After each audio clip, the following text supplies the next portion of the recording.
এরকম করে তোলে ছবিটা, এটা নুয়ে নিতে হয় না?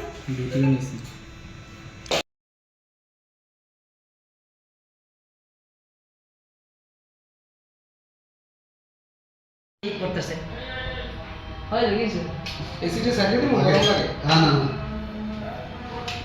ওই জানো মুখের টংটা আমাদের ছুঁইতে একখান তা কত হনে দাঁড়িয়ে মারাই বা মনে।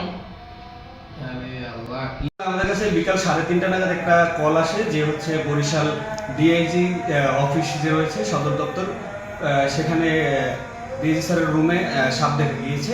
আমরা সেই পরিপ্রেক্ষিতে আমাদের সংগঠনের যে সদস্য এবং স্নেক রেস্কিউয়ার তানভীর হচ্ছে, তানভীর সেখানে আসি। পরবর্তীতে আমি আসাদুল্লাহ হাসান মুসা আমিও পরবর্তীতে আসি এবং পরবর্তীতে প্রায় 2 ঘন্টার মতো 2 থেকে 3 ঘন্টার মতো আমরা অভিযান পরিচালনা করি। অভিযান পরিচালনা করার পরে আমরা 2টি মৃদু বিষধর কালনাগিনী সাপ উদ্ধার করি, যেটা মানুষের জন্য মোটেই ক্ষতিকর না।